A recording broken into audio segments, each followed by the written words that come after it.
Greetings from Australia. For those of you who don't know me, I'm the one and only Impulse Kid 86, and I'm taking a break from working on my next batch of game reviews to deliver my thoughts on the latest Teenage Mutant Ninja Turtles cartoon, which, as of this recording, began in the US on the 29th of September and will be airing in Australia next week on the 8th of October.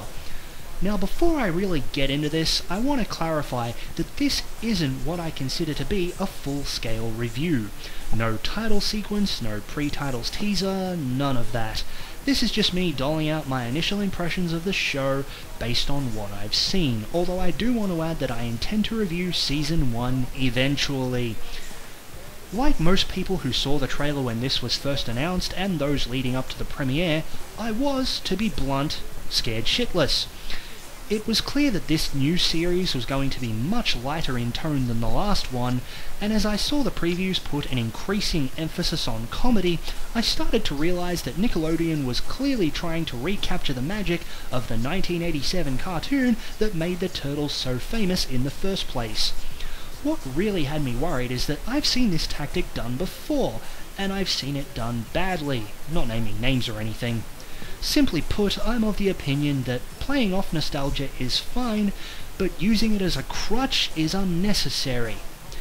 All of that said, what really made this whole thing interesting for me is that in its attempt to make its own mark, it combines elements from the overall franchise. It has a stylistic flair similar to the 1984 comic books, and like the very early episodes of the 1987 cartoon, it has its humour, but thankfully knows when to dial down the stupid and take itself somewhat seriously. Speaking of the humour, it's been a long time since I genuinely laughed at humour in a kids show. Not just the dialogue, but the little things as well, like Donatello face-palming at Michelangelo's antics while wearing climbing spikes, and the Turtles having absolutely no clue what pizza is. The Turtles themselves are also really cool, partly because they're portrayed more in line with how teenagers can act, and partly because we haven't seen the Turtles portrayed quite like this before. They're argumentative, they get in each other's way during battle, and Leonardo takes his leadership cues from a cheesy TV show. And without spoiling too much more than that, I think it's fair to say that Donatello's going to go through one of life's most difficult lessons some point down the track. The animation is, in my opinion, roughly on par with the early episodes of Transformers Prime. It's not terribly smooth at times, but it does its job well enough, and I'm really glad that the four Turtles are visually distinct from each other in ways beyond their skin colour. Mikey has freckles, Raph's chest has a small crack in it, and Donatello's missing a tooth.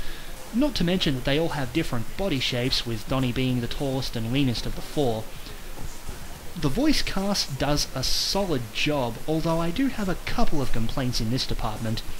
Hoon Lee, who voices Splinter this time around, isn't quite on par with the likes of Kevin Nash or Makoto Uematsu, and as much as I like Kevin Michael Richardson, I would have loved to hear a Japanese man in the role of Shredder, if for no other reason than it's never been done before.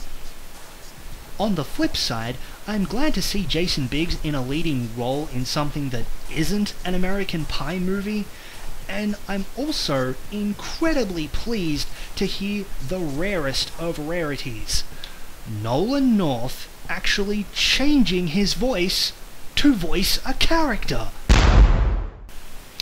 For the most part, I didn't think the music was either good or bad. It was just kind of there, although I have to admit my inner child grinned like an idiot when I heard the theme song. Just like the remixed Mighty Morphin Power Rangers theme used for Power Rangers Samurai,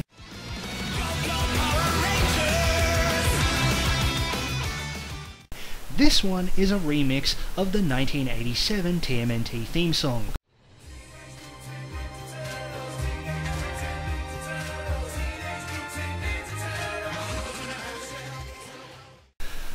Unlike the theme for Power Rangers Samurai, this theme has actual lyrics, and although I'm not Raph's biggest fan, the theme is, in my personal opinion, some pretty catchy listening. Rise of the Turtles was much better than I was expecting it to be, and I honestly think it's a great way to kick off this new series. It was genuinely funny without having to turn itself into a joke, The balance between humour and seriousness was handled excellently, and the culmination of all these different elements from different aspects of the franchise is a pretty well-oiled machine. I just hope above all else that it doesn't start beating the absolute shit out of the fourth wall at any point, because the 80s passed us by long ago.